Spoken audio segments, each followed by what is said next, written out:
आप सभी का विज्ञान क्लासेज में एक बार फिर से स्वागत है।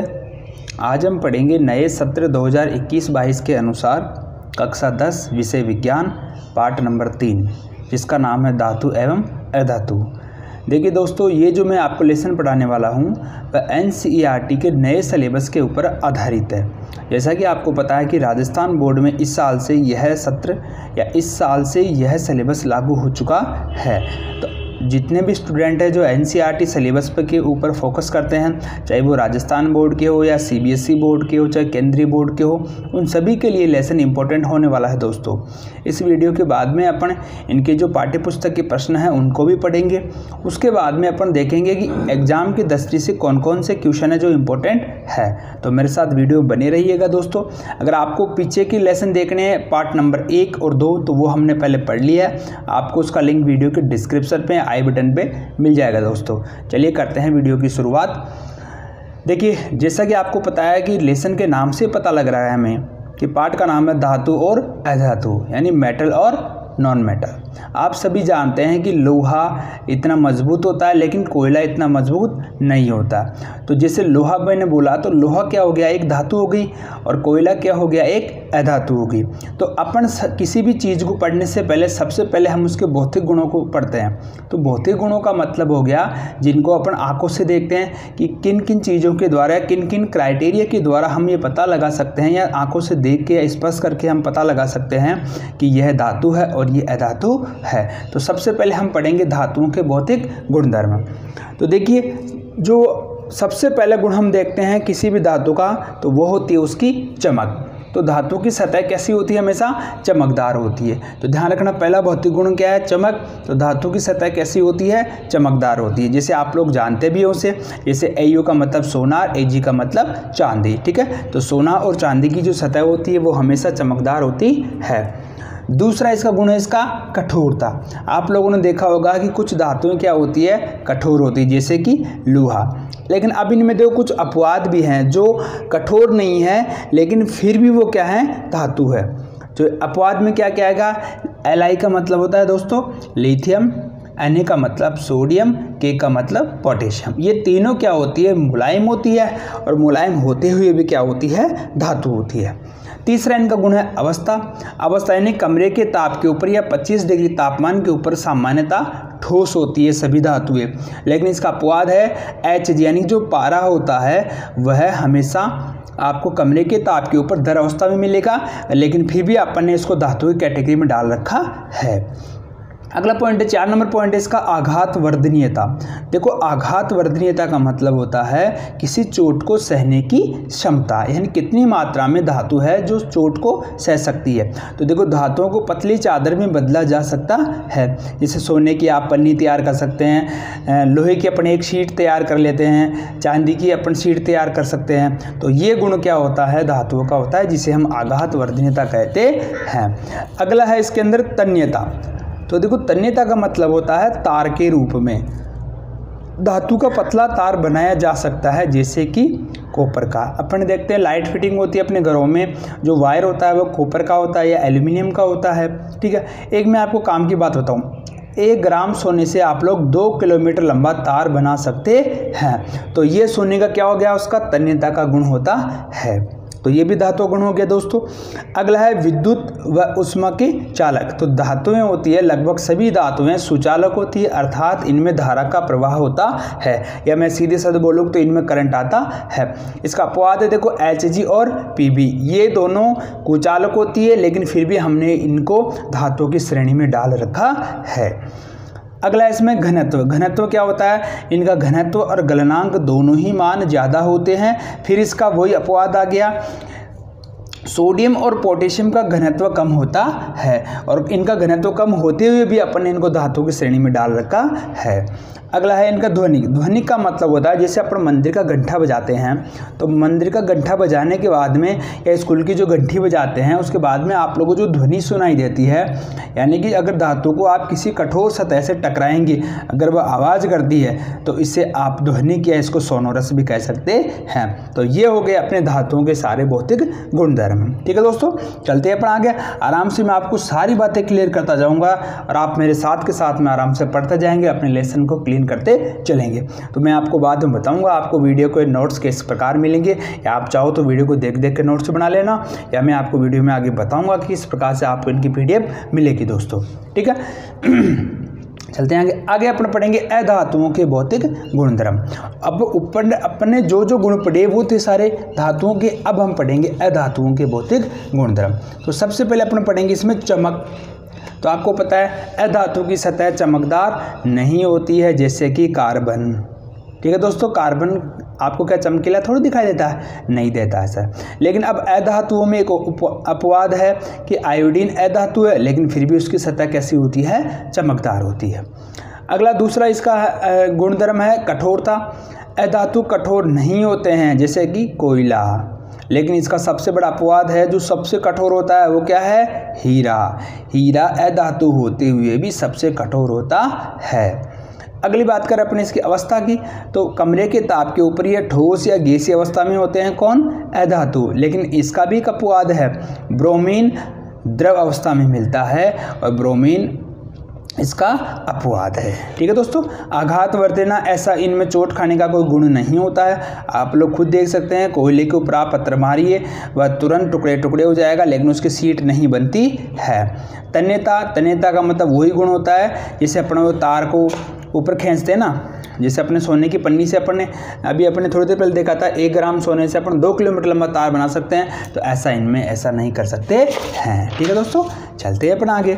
अगला है अधातुओं का गुण पढ़ रहे हैं, तो छठा है इसका चालकता। तो देखो अधातु क्या होते हैं, कुचालक होते हैं, और धातु कैसे होते हैं, सुचालक होते हैं। तो ये कुचालक होते हैं, इसका अपवाद है ग्रेफाइट। ग्रेफाइट क्या है, यह सुचालक होता है। अगला अपन गुण की बात करें घनत्व, तो घनत्व गलनांक दोनों ही कम होते हैं। ध्वनिक ऐसा कुछ इनमें होता नहीं है, ध्वनिकी यानी कि ये इनको अपन बजाने के रूप में काम में नहीं ले सकते हैं। अधातु कैसे होते हैं, अम्लीय प्रवृत्ति के होते हैं, और धातु कैसे होते हैं, लगभग क्षारीय प्रवृत्ति के होते हैं, लेकिन ऐसा हमेशा जरूरी नहीं होता है। ठीक है, तो सबसे पहले अपन ने पढ़ा धातु अधातु के भौतिक गुणधर्म। अब हम पढ़ेंगे धातुओं के रासायनिक गुणधर्म। तो अब रासायनिक गुणधर्मों में हम क्या करेंगे, धातुओं के अलग अलग लोगों से या अलग अलग चीज़ों से अपन क्या करवाएंगे, अभिक्रिया करवाएंगे, और उसके बाद में अपन चेक करेंगे क्या इससे बन रहा है। तो सबसे पहले करेंगे अपन धातु की वायु में दहन या धातु की वायु से क्रिया। तो जब अपन धातु की ऑक्सीजन या वायु के अंदर अभिक्रिया करवाते हैं तो हमें धातु ऑक्साइड प्राप्त हो जाता है। जैसे अपन इसको इस प्रकार से लिखते हैं रासायनिक समीकरण के रूप में। तो धातु की जगह अपन ने क्या लिखा है, यहाँ पर कॉपर यानी Cu लिख दिया। ऑक्सीजन का सूत्र क्या होता है, O2 होता है। दोनों को जब अपन मिलाएंगे तो क्या बन जाएगा, CuO। हमने पिछले पार्टों में पढ़ लिया है किस प्रकार से अपन इसको संतुलित करते हैं। तो देखो यहाँ पर 2 Cu है, यहाँ पर भी 2 Cu है, यहाँ पर O2 है, तो यहाँ पर O इधर 1 लिखा हुआ, लेकिन इधर आगे देखो 2 लिखा हुआ ना, तो Cu भी 2 हो गए और O भी यहाँ पर 2 हो गया। इसी प्रकार अपन एल्यूमिनियम धातु की अगर ऑक्सीजन से क्रिया करवाएंगे तो आपको एल्यूमिनियम ऑक्साइड प्राप्त हो जाता है। ठीक है, तो आपको हमेशा ये बात ध्यान रखिए, अगर धातु की क्रिया अगर आप लोग ऑक्सीजन से करवाएंगे तो आपको धातु ऑक्साइड प्राप्त हो जाता है। कुछ नोट क्या है जो आप लोगों को याद रखने हैं। देखो, कुछ धातुएं ऑक्सीजन के साथ में अलग अलग प्रकार से क्रिया करती है। ये कोई ज़रूरी नहीं है कि इसी प्रकार से क्रिया करे, अलग अलग प्रकार से क्रिया भी करती है। जैसे सोडियम व पोटेशियम वायु की उपस्थिति में आते ही आग लगती है उनमें। इधर क्या हो रहा था, ऑक्साइड बन रहा था जो एक तरीके से स्थायी बन रहा था यहाँ पर कुछ समय के लिए, लेकिन इधर तो क्या हो रहा है, जैसे सोडियम या पोटेशियम है वो वायु में आते ही तुरंत आग पकड़ लेते हैं, जिससे इसको रोकने के लिए हम सोडियम और पोटेशियम को अपन केरोसिन के तेल में डुबो कर रखते हैं ताकि यह ऑक्सीजन से क्रिया नहीं कर सके। अगला इसमें एक नोट अपन और पढ़ रहे हैं आगे, हम काम के नोट जो आपके एग्जाम की 10वीं से इम्पोर्टेंट है। मैग्नीशियम, एल्यूमिनियम, जिंक, लेड यानी कि जो अपना शीशा होता है ना बैटरियों में लगता है, वायु से धीरे धीरे क्रिया करते हैं, यानी कि क्रिया करने में जल्दबाजी नहीं करते हैं। इधर ऊपर वाले सोडियम और पोटेशियम तो आग लग रही है, लेकिन इधर वाले धीरे धीरे क्रिया करते हैं। एफ यानी कि जो अपना लोहा यानी आयरन होता है उसको वायु में गर्म करने पर कोई क्रिया नहीं देता है, लेकिन अगर अपन इस Fe का अगर अपन चूर्ण लेंगे तो वह वायु की उपस्थिति में गर्म करने पर जल जाता है। ठीक है बच्चों, आगे अपन पढ़ेंगे कॉपर है। कॉपर को अगर आप लोग वायु के साथ में गर्म करेंगे या वायु की उपस्थिति में क्रिया कराएंगे तो कॉपर के ऊपर काली परत जम जाती है और कभी कभी यह परत हरी भी हो जाती है। जैसे अपन देखते हैं कई बार बोलते हैं कि कार बना गया, वायरिंग के अंदर कुछ गड़बड़ हो जाती है, तो वो यहाँ से होता है। सोना AuAg यानी कि चांदी, और इन दोनों की क्रिया किससे हो रहा है अपन? वायु से। तो ये किसी भी प्रकार की क्रिया नहीं करते हैं दोस्तों, और यही कारण है कि अपन सोने चांदी के आभूषण बनाते हैं, एक बार बनाते हैं और सालों साल से चलते हैं, क्योंकि उनके ऊपर किसी प्रकार का वायु का कोई प्रभाव नहीं पड़ता है, अर्थात अपनी अवस्थाओं में बदलाव नहीं करते हैं। एक स्पेशल पॉइंट है जो मैं आपको बता रहा हूँ, उभयधर्मी ऑक्साइड। उभयधर्मी ऑक्साइड, उभय का मतलब होता है दोनों ओर, दोनों ओर मतलब जो अम्ल से और क्षार से दोनों से क्रिया करते हैं उन्हें अपन उभयधर्मी कहते हैं। ठीक है, चलिए वे धातु ऑक्साइड जो अम्ल तथा क्षारक,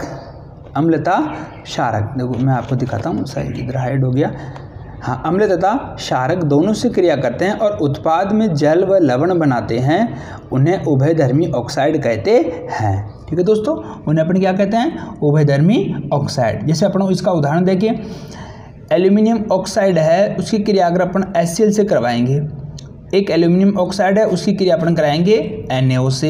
HCl तो क्या होता है दोस्तों? अम्ल होता है, और NaOH क्या होता है? यहाँ पर क्षार होता है। तो जब अपने दोनों की क्रिया कराएंगे तो आप लोगों को इधर तो एल्यूमिनियम क्लोराइड नजर आ रहा है और इधर आपको सोडियम एल्यूमिनेट प्राप्त हो जाता है। यानी कहने का मतलब मैं क्या बता रहा हूँ आपको, देखो ये तो हो गया आपके लवण, ये तो क्या हो गया आपके लवण, और ये क्या हो गया आपका जल।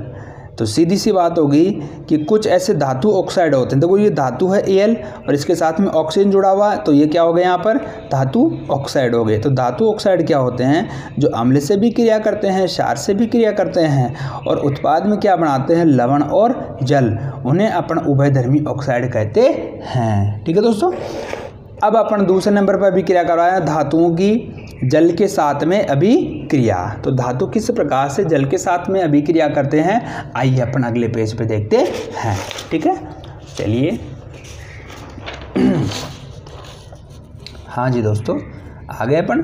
तो धातुओं की अपन क्रिया करवा रहे हैं जल के साथ में। अभी थोड़ी देर पहले अपन ने वायु के साथ में करवाई थी, फिर अपन ने उसका दहन किया था। दहन का मतलब होता है जलाना। जब अपन धातु की क्रिया जल के साथ में करवाएंगे तो हमें क्या मिल रहा है यहाँ पर? धातु ऑक्साइड प्लस हाइड्रोजन। ठीक है, धातु की क्रिया अपन किससे करवा रहे हैं? जल से, यानी पानी से क्रिया करवा रहे हैं, H2O से क्रिया करवा रहे हैं, तो हमें धातु ऑक्साइड प्राप्त हो रहा है, साथ में यहाँ पर हाइड्रोजन गैस मुक्त हो जाती है। इसी प्रकार अपन जब धातु की क्रिया जल से करवाएंगे तो कई बार अपने को धातु ऑक्साइड की बजाय धातु हाइड्रोक्साइड भी प्राप्त हो जाता है। तो हाइड्रोक्साइड का मतलब OH। अभी मैं आपको बताऊंगा उदाहरण कि कहाँ पर हमें ऑक्साइड प्राप्त हुआ है, कहाँ पर हमें हाइड्रोक्साइड प्राप्त हुआ है। चलिए आगे दोस्तों, देखिए जैसे सोडियम है, सोडियम की क्रिया आपने पानी से करवाई तो हमें NaOH प्राप्त हो जाता है, सोडियम हाइड्रोक्साइड। सोडियम यहाँ पर क्या है? धातु, हाइड्रोक्साइड यहाँ से आ गया, साथ में मुक्त क्या हो रही है यहाँ पर? Hydrogen gas. तो ये हो गई अपनी धातुओं की जल के साथ में अभिक्रिया। इसी प्रकार अपन जब कैल्शियम की क्रिया अपन पानी की उपस्थिति में करवाते हैं तो हमें कैल्शियम हाइड्रोक्साइड प्राप्त हो जाता है, साथ में हाइड्रोजन गैस मुक्त हो जाती है। अब अपन लेते हैं, देखो दोस्तों, एक Fe लेते हैं। अगर अपन ने Fe लिया यानी कि लोहा लिया, लोहे को अपन ने पानी के साथ में क्रिया करवाई तो हमें यहाँ पर आयरन ऑक्साइड प्राप्त हो जाता है। जैसा कि मैंने अभी आपको शुरुआत में बताया था कि एक बार तो आपको धातु ऑक्साइड भी प्राप्त हो जाएगा, दूसरी बार आपको धातु हाइड्रोक्साइड भी प्राप्त हो जाता है। ये अपन सभी जानते हैं कि लोहे का ऊपर अगर पानी डालेंगे तो धीरे धीरे क्या ऑक्साइड हो जाएगा, जिसको अपन क्या बोलते हैं? जंग भी कहते हैं ना, कि जंग लग गई साहब, जिससे अपने को बचाने के लिए फिर अपन उसको कलर पेंट करते हैं। अब एक नोट देखते हैं दोस्तों, अपन अलग अलग धातु जल को अलग अलग अवस्थाओं में क्रिया करते हैं। इसका मतलब क्या हो गया? ये कोई ज़रूरी नहीं है कि जो जल है वो एक धातु के साथ में जिस प्रकार से व्यवहार करता है वही व्यवहार अन्य धातुओं के साथ में करे। तो जैसे सोडियम है, पोटेशियम है, सीजियम है, इनकी क्रिया अगर अपन ठंडे पानी से करवाते हैं, ठीक है, इनकी क्रिया अपन किससे करवाते हैं? ठंडे पानी से करवाते हैं। अब देखो मैंने ये क्या बताया आपको, ये कोई ज़रूरी नहीं है कि आप किसी धातु की क्रिया केवल H2O से करवाएं, तो वहाँ पर H2O के अलग अलग रूप भी हो सकते हैं। ठीक है, तो मैं फिर से रिपीट कर रहा हूँ, जैसे मान लीजिए सोडियम है, पोटेशियम है, सीजियम है, अगर आपको पानी से क्रिया करवानी है तो वहाँ पर पानी कौन सा लेंगे अपन? ठंडा पानी लेंगे। ध्यान रखना इस बात का, यहाँ पर पानी कौन सा लेंगे अपन? ठंडा पानी लेंगे। लेकिन अपन एल्यूमिनियम है, आयरन है, जिंक है, इसकी क्रिया अपन करवाएंगे पानी से, तो पानी कौन सा लेंगे अपन यहाँ पर? जल वाष्प यानी पानी की भाप। यहाँ पर ध्यान रखना है, यहाँ पर पानी की देखो मैंने क्या बोला, जल की अलग अलग अवस्थाओं से क्रिया करवाते हैं। तो पदार्थ की यानी कि जो पानी की अलग अलग अवस्था होती है, जैसे कभी अपन उसको बर्फ़ भी बना सकते हैं, कभी अपन उसको भाप भी बना सकते हैं। तो यहाँ पर जल वाष्प का मतलब भाप होता है। मैग्नीशियम की क्रिया अपना पानी से करवानी होगी तो अपन कौन से पानी से करवाएंगे? गर्म जल से करवाएंगे। कौन से पानी से करवाएंगे अपन इसको? गर्म जल से करवाते हैं। और सोना, चांदी, कॉपर, लेड यानी पीबी आदि तो भैया जल से क्रिया ही नहीं करते हैं। ठीक है दोस्तों, तो दो बातें अपन ने पढ़ ली है। सबसे पहले अपने क्या पढ़ा था? धातु की वायु की उपस्थिति में कराएंगे। फिर अपन ने पढ़ा धातु की अपन पानी से करवाएंगे। अब अपन पढ़ रहे हैं धातुओं की अम्ल के साथ क्रिया। आपको पता है ना, हम धातुओं के रासायनिक गुण पढ़ रहे हैं दोस्तों। तो ये बातें आप जब एक बात मैं आपको और बता देता हूँ। देखो, अगर आपको एक बार देखने में वीडियो समझ में नहीं आता है तो मैं आपको फिर से बोल रहा हूँ दोस्तों, एक बार नहीं इधर दोबारा देखो। आप 2 बार नहीं तो 3 बार देखो। अगर आप लोग देखोगे ना तो ही आप समझ पाओगे यहाँ पर। ठीक है, और अभी लॉकडाउन का टाइम चल रहा है तो इस समय का ज़्यादा से ज़्यादा उपयोग करोगे तो आप आगे बढ़ पाओगे। ये कोई ज़रूरी नहीं कि अगले साल भी लॉकडाउन आएगा अगर आपके एग्ज़ाम स्थगित हो जाएंगे, ऐसा नहीं होता। और अगर आपने कोई ज्ञान ले रखा है तो ज्ञान आपको कभी भी नुकसान नहीं करेगा दोस्तों। ठीक है, तो अब अपन क्या कर रहे हैं? धातु की अम्ल के साथ क्रिया कराएंगे। और जब अपन धातु की अम्ल के साथ क्रिया कराते हैं तो हमें लवण और हाइड्रोजन गैस मुक्त होती है। तो धातु जैसे अपन ने यहाँ पर Fe ले लिया, एल्यूमिनियम ले लिया, इनकी क्रिया अपन किससे करा रहे हैं? HCl से यानी हाइड्रोक्लोरिक अम्ल के साथ क्रिया करवाएंगे तो हमें यहाँ पर क्या प्राप्त हो रहा है? देखो, FeCl2 यानी फेरिक क्लोराइड और एल्यूमिनियम क्लोराइड, ये दोनों क्या होते हैं? यहाँ पर लवण होते हैं। जैसा मैंने यहाँ पर इधर आपको बताया लवण है। और हाइड्रोजन गैस मुक्त हो रही है तो यहाँ पर हाइड्रोजन गैस मुक्त हो रही है। मैंने यहाँ पर 3,2,6,2 क्यों लिखा? ये हम अभिक्रिया को यार समीकरण को संतुलित कर रहे हैं। ठीक है, अगर आपको संतुलित करना नहीं आता है तो मुझे कमेंट में बताइएगा, मैं आपके लिए अलग से सेपरेट वीडियो और बना दूंगा दोस्तों। ठीक है, तो अगर अब आप आगे पढ़ रहे हैं धातु की अन्य लवणों के साथ में अभिक्रिया, यानी धातु होते हैं वो अन्य लवणों के साथ में किस प्रकार से अभिक्रियाएं करते हैं। तो धातु जैसे मान लो A है, उसको अपन किसी लवण B के साथ में अभिक्रिया करवाएंगे। तो देखो यहाँ पर देखो कास्वा देखना, जो A धातु है उसके ऊपर क्या आ जाएगा? लवण आ जाएगा। तो एक का लवण विलयन बन जाएगा और जो ये धातु थी वह इस B के पास में चली जाएगी, यानी कि आपस में दोनों का इंटरचेंज हो जाता है। कैसे? Fe की क्रिया अपन करा रहे हैं कॉपर सल्फेट के साथ में। तो देखो यहाँ Fe इस सल्फेट के साथ में आ जाएगा, इस कॉपर को बाहर निकाल देगा। तो Fe तो Fe रहेगा, Fe किसके साथ में जुड़ जाएगा? SO4 के साथ में, और मुक्त किसको कर देगा? कॉपर को कर देगा। ऐसा क्यों हुआ है? ऐसा इसीलिए हुआ है, इसको समझने के लिए अपने को सक्रियता श्रेणी का पता होना चाहिए। ठीक है, जो मैं आपको भी बता देता हूँ। ठीक है, कि ऐसा क्यों हुआ? ये सब हुआ है दोस्तों इनकी सक्रियता के कारण, कि किन किन कारणों की वजह से कॉपर चला गया और Fe जुड़ गया। तो मैं आपको दिखा देता हूँ अपनी बुक में जो है सारणी। देखो, ये है सक्रियता श्रेणी, दिख रही है आप लोगों को? तो देखो, आप लोग एक नोट करके देखो, आपको इस सारणी में सबसे ऊपर की ओर, तो देखिए अपन, देखिए ऊपर आपको दिख रहा है, देखो potassium, sodium, calcium, magnesium, aluminium, zinc, iron, lead, hydrogen, copper, mercury, silver, gold.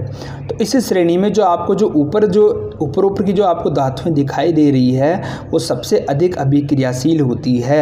यानी कि अगर कहीं क्रिया होगी तो सबसे पहले ये रिएक्शन करेगी, उसके बाद में जो नीचे जैसे जैसे अपन ऊपर से नीचे जाते जाएंगे वैसे वैसे ही इनकी अभिक्रियाशीलता या इनकी क्रिया करने की जो गुण होता है वो धीरे धीरे नीचे जाते समय घटता जाएगा। यानी इस सारणी का मतलब हो गया, अगर किसी अभिक्रिया को करवाऊंगा तो पोटेशियम सबसे पहले अभिक्रिया करेगा और सबसे लास्ट में कौन करेगा? सोना। और यही कारण है कि सोने के जो आभूषण होते हैं वो हजारों सालों तक पड़े रहते हैं, उनमें किसी प्रकार का कोई गुण में कोई बदलाव नहीं होता है। क्यों? क्योंकि सर ये इस अभिक्रियाशीलता की जो श्रेणी है इसमें सबसे नीचे आते हैं, उसके बाद में क्या आती है? चांदी आती है। ठीक है दोस्तों, यानी ये अपना रूप नहीं बदलते, यानी ये अभिक्रियाएं या क्रिया करने में किसी प्रकार की दिलचस्पी नहीं दिखाते हैं। और ऊपर वाली जो भी, जैसे आपने देखा पोटेशियम है, सोडियम है, ये हवा के संपर्क में आते ही तुरंत क्रिया करके जड़ने लग जाती है। तो ये ऊपर वाली हो गई धातु, वो सबसे अधिक अभिक्रियाशील होती है और नीचे वाली सबसे कम अभिक्रियाशील होती है। और यही कारण है कि सोना, चांदी ये धातुएं आपको प्रकृति में मुक्त अवस्था में मिल जाती है। खानों के द्वारा आप लोग इनको डायरेक्ट निकाल सकते हैं, लेकिन इनको आप लोग डायरेक्ट नहीं निकाल सकते हैं, या किसी न किसी दूसरे रूप के साथ में जुड़ी रहती है। तो समझ में आ गया आप लोगों को? चलिए अपन आगे दोस्तों, चलिए आगे चलते हैं। उम्मीद कर रहा हूँ आपको समझ में आ रहा होगा। समझ में आ रहा है तो लाइक ज़रूर दबा देना दोस्तों, जिससे हमें पता लग जाएगा कि बच्चों को अच्छा लग रहा है। अपन आगे पढ़ेंगे धातुओं की अधातुओं के साथ में क्रिया करवाकर देखते हैं। अगली हेडिंग है अपनी धातुओं के अधातुओं के साथ में क्रिया करवाते हैं। तो देखिए, तत्वों को अभिक्रियाशीलता संयोजकता कोष को पूर्ण करने की प्रवृत्ति के रूप में अपन समझते हैं। यानी कि किसी प्रकार से तत्व होते हैं जो आपस में अभिक्रियाएं करते हैं। क्या क्या इनके कारण हैं? जैसे मैं आपको बताऊं, सोडियम है, अगर क्लोराइड के साथ क्रिया कर रहा है तो क्यों कर रहा है? इसके पीछे रीज़न होता है कि सभी धातु या अधातु या तत्व, ऐसे सोचो आप लोग, सभी तत्व क्या चाहते हैं? अपना ऑक्टेट यानी अपना अष्टक पूरा करना चाहते हैं। या आपने कक्षा 8 या 9 में पहले पढ़ लिया है कि अष्टक का नियम क्या होता है। तो देखिए, सोडियम 11 नंबर पे आता है आवर्त सारणी में। आपको आवर्त सारणी अगर देखनी है तो मैंने अपने चैनल के ऊपर एक वीडियो बना रखे हैं। हर एक एलिमेंट के लिए मैंने अलग अलग बना रखे। 118 एलिमेंट है आवर्त सारणी में, तो उनमें लगभग मैंने 2300 वीडियो बना दिए हैं। बाकी की मैं आपको जैसे समय मिलेगा वैसे बताता रहूँगा। तो देखिए, सोडियम होता है वो आवर्त सारणी में 11 नंबर पे आता है। तो जब अपने इसके ऑक्टेट के टुकड़े करेंगे तो 2, 8, 1 होगा। इसी प्रकार Cl है, उसका 2, 8, 7 होता है। ठीक है, क्यों? क्योंकि सर आवर्त सारणी में 17 नंबर पर आता है ये। ठीक है, ये क्या है बुखार, वो मैं आपको आगे के पाठों में ज़रूर समझाऊंगा। जब अपना टॉपिक आएगा तब समझाऊंगा, क्योंकि इसके लिए अलग से पूरा लेसन होगा और वीडियो काफ़ी लंबा हो जाता है। धातु संयोजकता कोष से इलेक्ट्रॉन त्याग कर धनायन बनाते हैं। यानी कि जो इलेक्ट्रॉन देने वाले होते हैं, जो इलेक्ट्रॉन दाता होते हैं, वह धनायन कहलाते हैं। और जो इलेक्ट्रॉन ग्रहण करते हैं वो ऋणायन यानी ऋणी हो जाते हैं। यानी किसी चीज़ का आपने उधार ले लिया तो वो क्या हो गया? ऋणी हो जाता है। ठीक है, ऐसे यौगिक जो इलेक्ट्रॉनों के आदान प्रदान से बनते हैं उन्हें आयनिक यौगिक कहते हैं। जैसा कि अपन इधर एक बार देखते हैं NaCl का निर्माण किस प्रकार होता है, या MgCl2 का निर्माण किस प्रकार होता है। इसको अपने एक बार उदाहरण से देख लेते हैं। जैसे सोडियम, मैंने अभी बोला आप लोगों को कि सोडियम सर 11 नंबर पे आता है। ठीक है, कितने नंबर पे आता है? ये 11 नंबर पे आता है। तो इसके टुकड़े क्या हो जाएंगे? 2, जैसे मैं इधर लिखता हूँ, देखो सोडियम में इसके टुकड़े क्या हो जाएंगे? 2, 8, 1। Cl है, इसके टुकड़े क्या हो जाएंगे? 2, 8, 7। ठीक है, तो देखो इसको अष्टक पूरा करने के लिए 1 इलेक्ट्रॉन देना है तो ये दे देगा, और इसको अपना अष्टक पूरा करने के लिए 1 इलेक्ट्रॉन लेना है तो ये क्या कर लेगा? ले लेगा। तो एक देने वाला हो गया, देने वाला क्या हो जाएगा? धातु, लेने वाला क्या हो जाएगा? अधातु। तो जब ये इसको इलेक्ट्रॉन दे देगा तो देखो इसके ऊपर आ गया धनायन और 1 इलेक्ट्रॉन इसने दे दिया। आपको पता है इलेक्ट्रॉन के ऊपर माइनस चार्ज होता है, और ये एक Cl है जिसको 1 इलेक्ट्रॉन चाहिए, तो इस इलेक्ट्रॉन को ले लेगा और ये माइनस हो जाएगा। और जब ये दोनों आपस में जुड़ जाएंगे तो क्या बनाएंगे? NaCl। और इस प्रकार से जो भी यौगिक बनते हैं उन्हें हम आयनिक यौगिक कहते हैं। ठीक है, इसी प्रकार से MgCl2 का निर्माण इसी प्रकार से होता है। कैसे? Mg कितने पे होता है? देखो 12 पे आता है Mg। तो अब 12 पे है तो इसके पास में 2 इलेक्ट्रॉन है, ये 2 इलेक्ट्रॉन अपने दे देगा किसको? Cl को दे देगा। अब 2 Cl है तो एक दोनों Cl ले लेंगे और अपना ऑक्टेट पूरा कर लेते हैं। ठीक है दोस्तों, अपन ने जो आयनिक यौगिक बनाए, जैसे NaCl बनाए या मैग्नीशियम क्लोराइड MgCl2 बनाया, इनके गुण क्या क्या होते हैं तो वो गुण देखते हैं अपन। देखिए, सबसे पहला गुण देखते हैं अपन इसका भौतिक प्रकृति। तो भौतिक प्रकृति कैसी होती है इनकी? यानी कि अपने रंग रूप कैसा होता है? ठोस, कठोर और भंगुर। गलनांक व क्वथनांक की बात करें तो इनका गलनांक और क्वथनांक दोनों क्या होते हैं? यहाँ पर उच्च होते हैं। ठीक है। तो इनका जो गलनांक और क्वथनांक होता है वो कैसा होता है, यहाँ पर उच्च होता है। उच्च का मतलब ज़्यादा होता है। ये आसानी से गलते भी नहीं है, आसानी से पिघलते भी नहीं है। अब अपन बात करेंगे घुलनशीलता की। तो जल में घुलनशील होते हैं, लेकिन पेट्रोल, केरोसिन आदि में अघुलनशील होते हैं, यानी कि ये आसानी से जल में तो घुल जाएंगे। कौन? आयनिक यौगिक। जैसे पानी के अंदर NaCl लवण यानी कि जो नमक होता है वो पानी में तो आराम से घुल जाएगा, लेकिन पेट्रोल, केरोसिन में नहीं घुलते हैं। तो ये क्या हो गए, इनके गुणधर्म हो गए। आगे अपन बात करें इनकी विद्युत चालकता की। तो विद्युत चालकताओं के अंदर क्या होता है, आयनिक यौगिक होते हैं, वो जलीय या गलित रूप में विद्युत का चालन करते हैं। ये क्या करते हैं, अगर आयनिक यौगिक गलीय रूप में या जलीय रूप में होते हैं तो यहाँ से करंट प्रवाहित करेंगे, लेकिन ठोस अवस्थाओं में ऐसा नहीं करते हैं। ठीक है, लेकिन ठोस अवस्थाओं में ऐसा नहीं करते हैं, ध्यान रखना। कहने का मतलब अगर आपने नमक को पानी में घोल दिया तो वहाँ से चालन हो जाएगा, यानी कि यहाँ से इलेक्ट्रॉन आना जाना शुरू कर देंगे, या मैं आपको बोलूँ कि यहाँ से करंट प्रवाहित हो जाएगा। लेकिन अगर ये ठोस रूप में होंगे तो यहाँ से करंट प्रवाहित नहीं होता है। तो ये हो गए आप लोगों के आयनिक यौगिकों के गुणधर्म। आगे अपन देखते हैं धातुओं की प्राप्ति।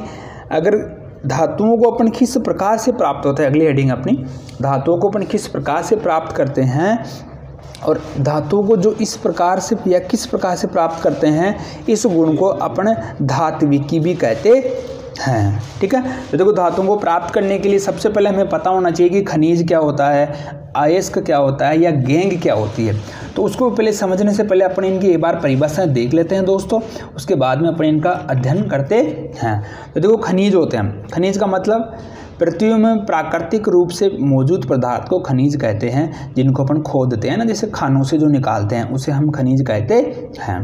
अयस्क की बात करते हैं अपन, वे खनिज जिनमें धातु अधिक मात्रा में पाई जाती है और उसे निकालना लाभदायक होता है, उसे अयस्क कहते हैं। अयस्क का मतलब मान लो जब खनिज आपस में जुड़ जाते हैं तो एक बड़ा गोला बना लिया, समझ लो एक मोटा पत्थर है, मोटी एक चट्टान है जिसको अपने टुकड़ी करके अपने छोटे छोटे पत्थर निकाल लिए। तो जो मोटा जो चट्टान है वो क्या हो गया, अयस्क हो गया। और अयस्क को अपन क्यों निकाल रहे हैं, क्योंकि उसमें क्या मौजूद है, धातु और ज़्यादा मात्रा में मौजूद है। तो ज़्यादा मात्रा मौजूद है तो हमें क्या हो जाएगा, इसका फ़ायदा हो जाएगा। ठीक है, तो जहाँ पर अपने को फ़ायदा होता है उसी को अपन निकालते हैं, जिसे अपन क्या बोलते हैं, अयस्क। एक लास्ट पॉइंट बच रहा है इसके अंदर, गेंग। गेंग का मतलब क्या होता है, पृथ्वी से निकाले गए अयस्कों में रेत, मिट्टी आदि अशुद्धियाँ पाई जाती है। यानी कि ऐसा तो है नहीं कि अपने को सारी धातुएं शुद्ध अवस्था में मिल जाएगी, उनके साथ में जो एक्स्ट्रा जो कचरा होता है, रेत होती है, मिट्टी होती है, उससे अपन क्या कहते हैं, गेंग कहते हैं। यानी कि धातुओं के साथ में जो कचरा जो मिला होता है उसे हम क्या कहते हैं, यहाँ पर गेंग कहते हैं। तो अपन अब पूरी डिटेल के साथ में पढ़ेंगे कि किस प्रकार से अपन धातुओं को प्राप्त करते हैं, इसके कितने कितने चरण हैं, तो वो अपन अब आगे देख लेते हैं। ठीक है दोस्तों, चलिए आगे पढ़ते हैं अपन इसको। धातुओं की प्राप्ति। धातुओं की प्राप्ति, तो देखिए धातुओं की प्राप्ति 3 चरणों में होती है। धातुओं की प्राप्ति देखो 3 चरणों में, पहला है अयस्कों का समृद्धिकरण। सबसे पहले अपन क्या करेंगे, अयस्कों का समृद्धिकरण, उसके बाद में अपन करेंगे धातुओं का निष्कर्षण, और लास्ट में अपन करेंगे धातुओं का परिष्करण। तो देखो पहले अपन करेंगे समृद्धिकरण, निष्कर्षण और फिर परिष्करण। तो तीनों क्या चीज़ें हैं, अब इन तीनों चरणों के बारे में अपन डिटेल से पढ़ने वाले हैं। तो सबसे पहले अपन क्या पढ़ेंगे, यहाँ पर सबसे पहले हम पढ़ेंगे अयस्कों का समृद्धिकरण। देखो अयस्क, जैसा कि अपन ने अभी थोड़ी देर पहले देखा कि अयस्क क्या होते हैं, बताइए आप लोग मुझे कमेंट में ज़रूर बताइएगा मुझे कि अयस्क क्या होता है, अयस्क की परिभाषा ज़रूर बताइएगा, जिससे मुझे ये पता लगेगा कि आप बच्चों ने आराम से इसको ध्यान से सुन रहे हैं। तो अयस्क भी मैंने क्या बताया था आप लोगों को कि ये एक तरीके से खनिज होते हैं जिनमें धातु की मात्रा ज़्यादा होती है, और इनको निकालना भी क्या होता है, लाभ का सौदा होता है। तो सबसे पहले अपन करेंगे अयस्क का समृद्धिकरण। यानी समृद्धिकरण का मतलब क्या हो गया कि जब अयस्क के अंदर से जो गेंग पड़ी रहती है उसको अलग करना। उसको अलग करना। जैसे मान लो आपने चाय बनाई, चाय बनाने के बाद में आप चालनी से उसको छानते हैं ना, तो जो छना हुआ जो ऊपर का भाग है ना, जो कचरा हो गया उसको तो अपन फेंक देते हैं और चाय को अपन पी लेते हैं। तो जो कचरा हो गया वो होगी गैंग, और ऐसे क्या हो गया अपनी चाय होगी जो अपने कप में डाल ली है। तो देखो अपने परिभाषा क्या होगी, अयस्कों से गैंग को हटाने के लिए, यानी कि अयस्कों से गैंग को हटाने के लिए अनेक विधियों का प्रयोग किया जाता है। जैसे इसको पानी से साफ करते हैं, या इसको छानते हैं, या रासायनिक उपयोग व चुंबक की मदद से भी अपन इसको कर सकते हैं। देखो चुंबक की मदद से कैसे करेंगे, अगर मान लो ऐसी कोई धातु है जो चुंबक से आकर्षित होती है, तो कचरे में से अपन उस लोहे को उसको अलग कर लेंगे, ठीक है, बाकी के वो अपन छोड़ देंगे। धातु का निष्कर्षण, देखिए पहला चरण पूरा हो गया दोस्तों, दूसरा चरण है धातुओं का निष्कर्षण। तो देखो धातुओं का निष्कर्षण के लिए अपने को सबसे पहले क्या देखना पड़ेगा, इसकी श्रेणी। तो अभी जो मैंने आपको थोड़ी देर पहले एक जो श्रेणी बताई थी, जिसमें ऊपर वाले जो जितने भी एलिमेंट होते हैं वो अधिक सक्रिय होते हैं, नीचे वाले कम सक्रिय होते हैं, तो उसको अपन एक बार फिर से देख लेते हैं, ठीक है। तो देखिए ये अपनी वाली वो टेबल है। तो देखो वही पोटेशियम, सोडियम, ऊपर वाले जो भी हैं वो अधिक क्रियाशील होते हैं। अब सुनो, मैं आपको क्यों बता रहा हूँ, मैं आपको इसलिए बता रहा हूँ कि जो अधिक क्रियाशील होते हैं उनको प्राप्त करने के लिए विद्युत अपघटन तकनीकी का इस्तेमाल किया जाता है। क्यों? क्योंकि प्रकृति में स्वतंत्र अवस्था में नहीं मिलते हैं, क्योंकि अधिक क्रियाशील है, यानी ये आराम से चुपचाप नहीं बैठते हैं, बदमाश होते हैं, किसी न किसी के साथ में जाकर चिपक जाते हैं। तो जो इतने वाले हैं जैसे sodium, potassium, sodium, calcium, magnesium, aluminium, इनको अगर आप लोगों को प्राप्त करना है तो आपको विद्युत अपघटन विधि का इस्तेमाल करना पड़ेगा। जिंक, FePb, कॉपर, इनका अगर आप लोगों को प्राप्त करना है तो कार्बन के उपयोग से इनका अपचयन करवाना पड़ेगा। अब ऑक्सीजन अपचयन अपने पिछले पार्टों में हमने पढ़ लिया है। और जो लास्ट वाले हैं सोना चांदी है, इनका क्या है, मैंने आपको पहले बताया था, ये सबसे कम क्रियाशील होते हैं। जो कम क्रियाशील होंगे वो प्रकृति में मुक्त अवस्था में प्राप्त हो जाते हैं, अर्थात इनको अपन सीधा भी निकाल सकते हैं, ठीक है। तो ये हो गया आपका दोस्तों, उम्मीद कर रहा हूँ आपको पसंद आ रहा होगा। तो अपने जो साथी जो दोस्त है, अपने क्लासमेट हैं, उनको भी आप वीडियो शेयर कीजिएगा ज़रूर, ठीक है। हाँ चलिए, जो धातुओं का निष्कर्षण था तो सबसे पहले अपने सक्रियता श्रेणी देख लिए। अब इसके अंदर अपन जो छोटे छोटे पॉइंट है वो और देख लेते हैं, ठीक है। यानी कम क्रियाशील को अपन किस प्रकार से निकालेंगे, विद्युत अपघटन विधि का इस्तेमाल कर रहे थे, उनको अपन किस प्रकार से अलग करते हैं। तो सबसे पहले अपन पढ़ेंगे जो सबसे कम क्रियाशील थे, कौन से थे। अभी अपन ने देखा था ना सोना, चांदी, तो उनमें अपन सबसे पहले देखेंगे यह बहुत अनअभिक्रियाशील होता है। अन का मतलब होता है जिसकी कोई रुचि नहीं होती है, ये बहुत अनअभिक्रियाशील होते हैं। इन धातुओं के ऑक्साइड को केवल गर्म करने से ही धातु प्राप्त किया जा सकता है, क्योंकि ये ज़्यादा तामझाम नहीं करते हैं, अर्थात ये ज़्यादा लोगों से क्रिया करने में इनका किसी प्रकार से दिलचस्पी नहीं होती है।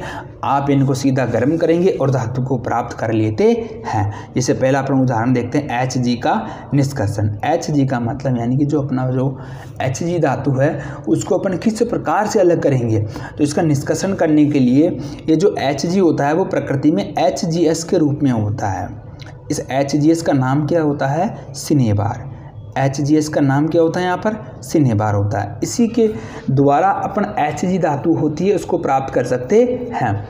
जो अपना Hg होता है तो HgS यानी जो सिनेबार होता है जो प्रकृति में होता है, ऑक्सीजन की उपस्थिति में जब अपन इसको गर्म करेंगे तो जो HgS यानी जो इसका जो सल्फाइड है यहाँ पर ऑक्साइड में बदल जाएगा, यानी कि HgO हो जाएगा, यानी ये ऑक्साइड रूप में बन जाएगी धातु। साथ में SO2 गैस है जो इसकी मुक्त हो जाएगी। SO2 मतलब सल्फर डाइऑक्साइड गैस यहाँ पर मुक्त हो जाएगी। अब जो अपना HgO उसको अपन एक बार फिर से दोबारा गर्म करेंगे तो हमें Hg धातु प्राप्त हो जाती है। तो ये बात आपको समझ में आ गई कि किस प्रकार से आप Hg को प्राप्त कर सकते हैं दोस्तों। तो इसको प्राप्त करने का सीधा तरीका ये हुआ कि आप इसको गर्म कर दीजिए। गर्म करने के बाद में जो HgS है उससे आपको Hg प्राप्त हो जाती है। या में एग्जाम में क्वेश्चन आ सकता है कि Hg को अपन किससे प्राप्त कर सकते हैं, Hg को अपन सिनेबार के द्वारा अलग कर देते हैं, केवल उसको गर्म करने पर ही हमें प्राप्त हो जाता है। दूसरा अपना है कॉपर एस यानी Cu2S से Cu का निष्कर्षण, यानी कि अब की बार अपने को Cu यानी कॉपर निकालना है। तो कॉपर निकालने के लिए अपन किस आयस का काम में लेंगे अपन यहाँ पर, तो जो Cu2S है उससे अपन कॉपर को अलग करेंगे। कैसे करेंगे, Cu2S है, इसको ऑक्सीजन की उपस्थिति में अपन गर्म करेंगे। तो गर्म करेंगे तो वो पहले वाले की तरह हो जाएगा, Cu2S है तो इसका S बाहर निकल जाएगा, सल्फर डाइऑक्साइड हो जाएगा, और यहाँ पर क्या बन जाएगा इसका ऑक्साइड यानी कॉपर ऑक्साइड बन गया। अब इस कॉपर ऑक्साइड को अपन इसके साथ से इस कॉपर सल्फाइड से एक बार वापस से इसको गर्म करेंगे, यानी कि जो अपने को ऑक्साइड मिला है उसके साथ में थोड़ा सा इसका वापस चूर्ण डाल देंगे, किसका, कॉपर सल्फेट का। ठीक है, तो इस कॉपर सल्फेट नहीं है दोस्तों, ये कॉपर सल्फेट नहीं है, कॉपर सल्फाइड है ये। ठीक है दोस्तों, कॉपर सल्फेट तो होता है CuSO4। ठीक है, थोड़ा इसको ठीक कर लेना, मैंने आपको जल्दबाजी में बोल दिया इसको। तो कॉपर का जो ऑक्साइड है और कॉपर का जो सल्फाइड है, इन दोनों की अपन क्रिया करवाएंगे, इनको अपन गर्म करेंगे तो हमें कॉपर धातु प्राप्त हो जाती है, साथ में SO2 गैस मुक्त हो जाती है। ठीक है दोस्तों, तो ये अपन हो गया सबसे पहले जो सबसे कम क्रियाशील थे, यानी जो उस टेबल में सबसे नीचे वाले थे, उनका अपन निष्कर्षण किस प्रकार से करने वाले हैं। अब अपन करेंगे मध्यम क्रियाशील धातुओं का निष्कर्षण, यानी जो इस टेबल में जो बीच में थे, इस टेबल में कहाँ थे वो जो बीच में, जैसे Fe यानी कि लोहा, जिंक, Pb यानी कि लेड, इनको अपन किस प्रकार से अलग करते हैं। तो देखो इनके लिए ये धातु सल्फाइड या कार्बोनेट अयस्क के रूप में प्रकृति में पाए जाते हैं। इनको अलग अपन कैसे करते हैं देखिए। तो देखो सबसे पहले अपन देखेंगे कि सल्फाइड से धातु का निष्कर्षण किस प्रकार करेंगे अपन। तो जो सल्फाइड अयस्क को यानी कि सल्फाइड अयस्क से धातु का निष्कर्षण किस प्रकार करेंगे, इसके लिए सबसे पहले अपन क्या करेंगे कि सल्फाइड अयस्क को हवा की उपस्थिति में अधिक ताप पर गर्म करने पर, यानी कि जो एयर होती है यानी जो वायु होती है उसकी उपस्थिति में अगर आप लोग इसको गर्म करेंगे, गर्म करने पर यह ऑक्साइड में बदल जाती है। इस क्रिया को अपन क्या कहते हैं, भर्जन कहते हैं। अंडरलाइन कर लेना, मोस्ट है ये भर्जन किसे कहते हैं, काफ़ी बार एग्जाम में 1 नंबर में पूछ रखा है। तो देखो जिंक सल्फाइड है, यानी कि जिंक सल्फाइड है, इसको ऑक्सीजन की उपस्थिति में आप लोग गर्म करेंगे तो हमें जिंक ऑक्साइड प्राप्त हो जाता है। देखो गर्म करने पर यह ऑक्साइड में बदल जाता है, कौन, इस श्रेणी के धातु।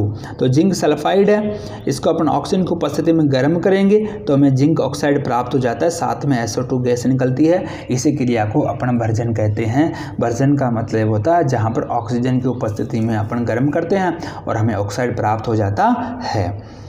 अगला अपन कार्बोनेट से निकालेंगे। अगर कार्बोनेट से अगर आपको धातु अलग करनी है तो क्या करेंगे, देखो कार्बोनेट अयस्क को वायु की सीमित मात्रा में, देखो मैं क्या बोल रहा हूँ यहाँ पर, वायु की सीमित मात्रा, या अपन कह सकते हैं कि वहाँ पर वायु उपस्थित ही नहीं है, यानी कि जहाँ पर वायु मौजूद नहीं होती है उस कंडीशन में कार्बोनेट अयस्क को अपन जब अधिक ताप पर अपन गर्म करेंगे तो यह ऑक्साइड में बदल जाता है, और इसी क्रिया को अपन क्या कहते हैं, निस्तापन कहते हैं। तो देखो भर्जन में क्या था, भर्जन में वायु मौजूद थी, अपन ऑक्साइड बना रहे थे धातुओं के।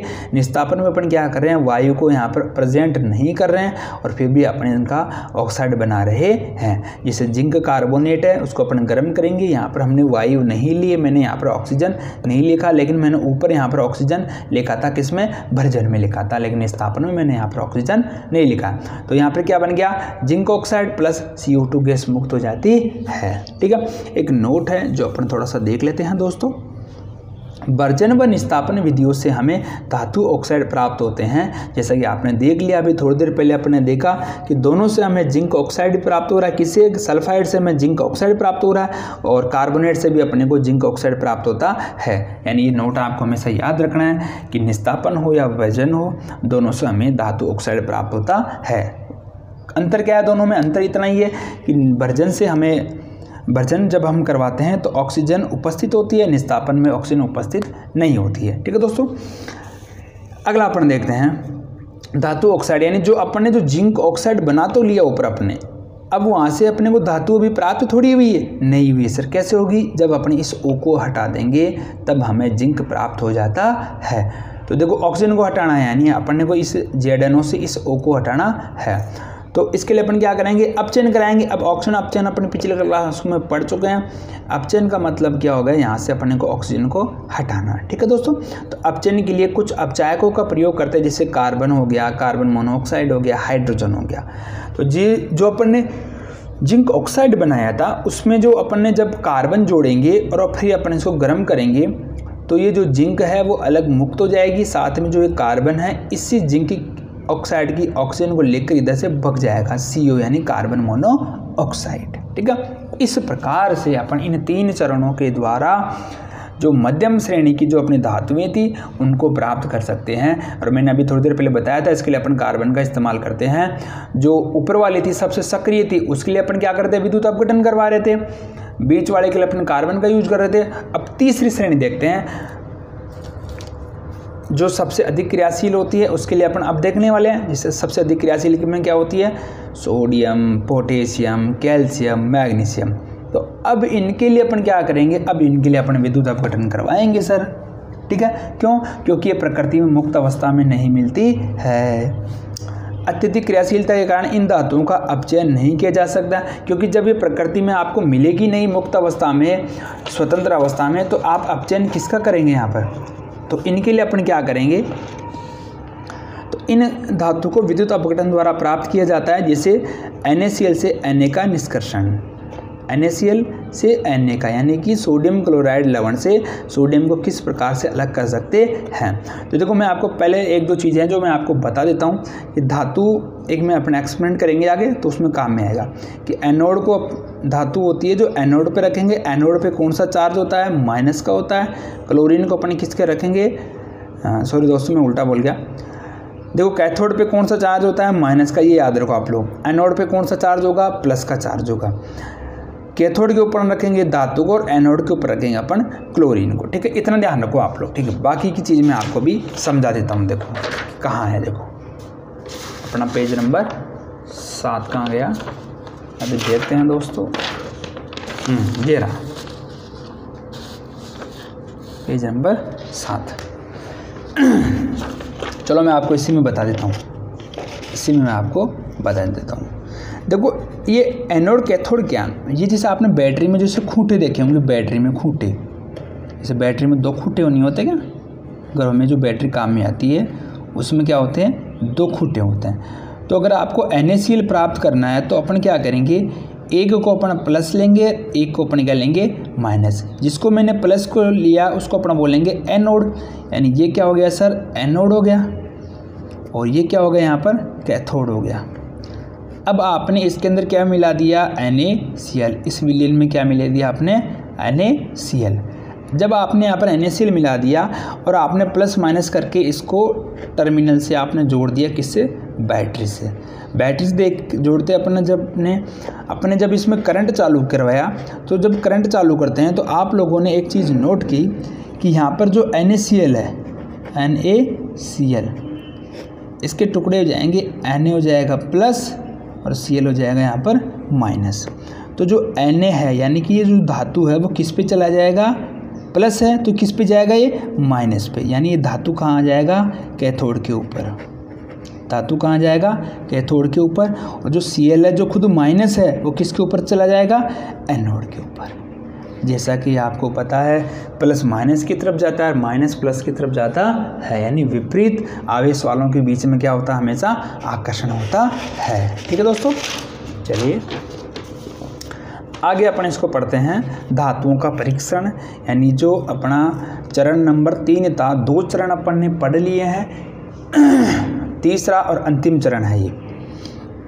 धातुओं से अपद्रव्यों को हटाने के लिए सबसे अधिक उपयोगी विधि विद्युत अपघटनीय परिष्करण है। यानी जो अपने धातुओं को अपने जैसे 2 चरणों में अपने धातुएं प्राप्त की, उनमें से फिर से जो अशुद्धियाँ बच गई उनको हटाने के लिए अपन जो सबसे लास्ट में जो अपना हथियार है या जो अपना सबसे लास्ट का जो चरण है जिसका नाम है परिष्करण करना, यानी कि आप और अधिक उसको शुद्ध किस प्रकार कर सकते हैं। तो इस परीक्षण का विधि का नाम है विद्युत अपघटनीय परीक्षण। तो देखो अपन इसमें क्या करेंगे, अपन थोड़ा सा एक बार थोड़ा वीडियो में प्रॉब्लम है, क्योंकि अपन मोबाइल से शूट करते हैं दोस्तों इसको, तो मोबाइल क्या करता है थोड़ा सा इसको सही नहीं ले पाता है। अपने पास में कैमरा नहीं। आप लोग बच्चे अगर हमारा सहयोग करेंगे, आप आराम से वीडियो को शेयर करेंगे या देखेंगे या आप लाभ उठाएंगे, तो फिर अपन भविष्य में जाकर कैमरा भी ला सकते हैं दोस्तों, ठीक है। चलिए, जब विद्युत धारा प्रवाहित होगी तो अशुद्ध यानी कि जो कॉपर सल्फेट है, मैं घुलने एक बार मैं इसको पढ़ देता हूँ, फिर अपने इसको प्रयोग को समझते हैं।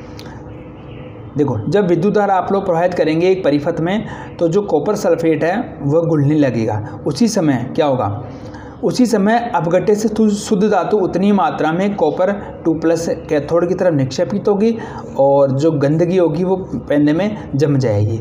ये मैं आपको अभी दिखा देता हूँ, फिर समझ में आएगा। टेंशन लेने की जरूरत नहीं है बच्चों आप लोगों को। देखो, ये प्रयोग अपना ये प्रयोग है। एक आपने ये परिपथ तैयार कर दिया दोस्तों, आपने क्या कर दिया, एक परिपथ तैयार कर दिया। आपने 2 इलेक्ट्रोड लगाए, एक को आपने कैथोड कहा, एक को आपने एनोड कहा। एनोड के ऊपर प्लस का चार्ज होता है, कैथोड के ऊपर माइनस का चार्ज होता है। अब अपने इसको ये कुंजी लगा दी, यानी बटन यानी खटका ऑन ऑफ का लगा दिया। इधर अपने इसको बैटरी से चालू कर दिया।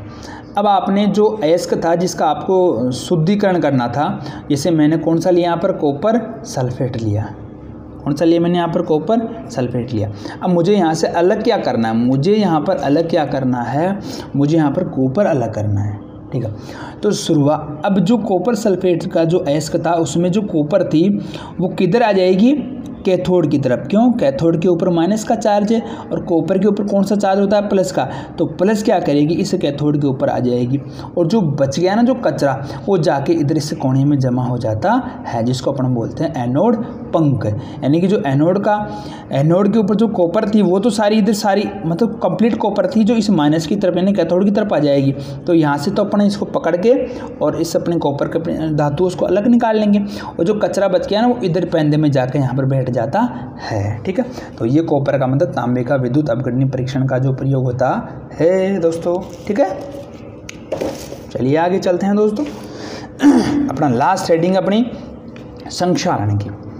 संक्षारण, देखो संक्षारण का मतलब क्या होता है, धातुएं अपने आसपास में जो वातावरण होता है, अम्ल जिसमें अम्ल भी होता है यानी खटास भी होती है, आर्द्रता यानी नमी हो गई, और वायु की संपर्क में जब आता है तो धीरे धीरे गलने लग जाता है। जैसे आपने देखा होगा अपने जैसे शुरुआत में जब गेट वगैरह लगाते हैं या जंगला वगैरह लगाते हैं तो वो नए होते हैं तो उनका रंग कैसा होता है, और 2-5 साल बाद में अपन देखते हैं उसमें हल्का हल्का भूरा भूरा से एक ऊपर पपड़ी सी जम जाती है, जिसको अपन क्या बोलते हैं भविष्य में जाकर उसको जंग भी कहते हैं। और उसको जंग से बचाने के लिए अपन क्या करते हैं, उसको कलर पेंट वगैरह करवाते हैं, जिससे क्या होता है हमारी रेलिंग वगैरह वो ख़राब नहीं होती है, ठीक है दोस्तों। तो जो धातुओं का जो धीरे धीरे गलना शुरू हो गया, इस गुण को अपन संक्षारण कहते हैं। तो जैसे उदाहरण देखते हैं, सिल्वर यानी चांदी होती है एजी, हवा की उपस्थिति में काली हो जाती है। जैसे अपन ने देखा हो ना घर पे माता बहन अपने जैसे कोई पाजेब वगैरह होती है चांदी की वगैरह कुछ भी आइटम होता है उसको जाके उसको साफ़ करवा के लाते हैं, क्योंकि 5-10 वर्ष में क्या होता है वो काली पड़ जाती है। लेकिन ऐसा सोने के साथ में नहीं होता है दोस्तों। जैसे कॉपर है, अगर वो कार्बन डाइऑक्साइड की उपस्थिति में आ जाएगी तो कैसा रंग हो जाएगा उसका, हरा रंग हो जाएगा, जिसको अपन बोलते हैं ना भाई कार्बन आ गया। या अपनी जो विद्युत की जो वायरिंग होती है ना उसमें हरा रंग हो जाता है। तो वो भी क्रिया क्या होती है, इसकी संक्षारण होती है। लोहा होता है वो नमी के साथ में संपर्क में आने पर भूरे रंग की परत बनता है, जिसे अपन जंग कहते हैं, जो आप लोग सभी जानते हैं। अगर मान लो भी ये संक्षारण हो गया यानी जंग लग गई या धातु अपनी गल रही है, तो उससे इसको बचाना भी तो जरूरी है दोस्तों। तो बचाने के लिए अपन क्या करेंगे, धातुओं के ऊपर पेंट करेंगे यानी कलर करेंगे, या तेल लगाएंगे, या यशद लेपन करेंगे, या क्रोमियम लेपन करेंगे, या मिश्र धातु बनाएंगे। एक यशद लेपन आया उसको थोड़ा समझ लो। यशद लेपन का मतलब होता है जो भी लोहे की धातु होती है उनके ऊपर आपको जिंक की परत चढ़ा देनी है। कहने का मतलब हो गया जैसे मान लो ये लोहे की कोई धातु है, इसके ऊपर आपने इस जिंक की आपने क्या चढ़ा दी, यहाँ पर एक पपड़ी लगा दी ऊपर। ये क्या है, यहाँ पर जिंक की आपने पपड़ी लगा दी। इस क्रिया को आप लोग यशद लेपन कहते हैं दोस्तों, ठीक है। क्रोमियम लेपन का मतलब क्रोमियम का लेप कर देंगे यहाँ पर, और यशद लेपन के अंदर किसका लिंक, जिंक का लेपन कर देंगे। मिश्र धातु का मतलब क्या होता है वो मैं आपको आगे बता देता हूँ। देखो मिश्र का मतलब मिला हुआ। तो दो या दो से अधिक धातु या अधातुओं का समांगी मिश्रण होता है। समांगी का मतलब एक निश्चित अनुपात में इनको अपने मिलाते हैं। जैसे अगर आप लोग लोहा है, अगर लोहे को आप संक्षारण से बचाना चाहते हैं तो अपने क्या बनाएंगे, इसकी मिश्र धातु बनाएंगे। अगर लोहे में आप लोग 0.05% कार्बन मिला देंगे तो वो बहुत कठोर हो जाएगी, और इसी से अपने लोहे जो ट्रेन की जो पटरियाँ होती हैं ना दोस्तों, पटरियाँ लोहे की होती है, लेकिन देखो वो ज़्यादा मजबूत होती है अपने इस लोहे से। क्यों? क्योंकि इसमें थोड़ा सा कार्बन मिला होता है। इस्पात यानी कि जो आप स्टील होती है, लोहे में आपको निकिल और Cr दोनों जब आप यानी कि Fe, Ni और Cr तीनों को जब आप लोग आपस में मिला देंगे तो जो बनेगी उसको अपन बोलते हैं स्टील। पीतल कैसे बनता है? Cu प्लस जिंक यानी कॉपर और जिंक को जब मिला देंगे तो क्या बनता है यहाँ पर पीतल। कांसा क्या बनता है? Cu प्लस Sn, Sn का मतलब होता है यहाँ पर टिन को जब मिला देंगे और जो धातु बनेगी उसको अपन मिश्र धातु कहते हैं दोस्तों। ठीक है, पीतल व कांसा कुछ अलग है क्योंकि दोनों के यहाँ पर मिश्र धातु है। एक नोट है जो आपको याद रखना है दोस्तों, यदि कोई धातु पारद है यानी कि जो पारा होता है और इसकी मिश्र धातु बनानी होती है तो इसकी मिश्र धातु को अपन बोलते हैं अमलगम। अमलगम की परिभाषा है तो बता देना। अगर कोई धातु पारद है, इसकी अपन मिश्र धातु बनाएंगे तो उस मिश्र धातु को अपन अमलगम कहते हैं दोस्तों। ठीक है दोस्तों, तो इसी के साथ में आज का अपना चैप्टर समाप्त होता है। अब मैं आपको कुछ काम की बातें बता देता हूँ दोस्तों। सबसे पहले तो अगर आपको वीडियो पसंद आए तो लाइक से सब्सक्राइब करेंगे इसको, इसमें कोई वो वाली बात नहीं है। अगर आपको हमारी मेहनत पसंद आएगी तो आगे मैं आपको और सारे लेसन बताऊंगा और आप लोगों के लिए पूर्णतः समर्पित रहूंगा दोस्तों। अब आपको इसके नोट्स चाहिए तो आपको वीडियो के डिस्क्रिप्शन में मैं आपको इसका लिंक दे दूंगा, वहाँ से आप लोग PDF डाउनलोड कर लेंगे। उम्मीद कर रहा हूँ आप मुझे 100 लाइक्स का टारगेट अपना, आप मुझे 100 लाइक्स ज़रूर करेंगे वीडियो को। आप 100 बच्चों के लाइक्स होते ही मैं आपको PDF इस वीडियो के डिस्क्रिप्शन में लिंक अवेलेबल करवा दूंगा दोस्तों। ठीक है, मिलते हैं अपने चैप्टर नंबर 4 के साथ में जल्द ही। आज के लिए इतना ही, धन्यवाद। खूब पढ़ो।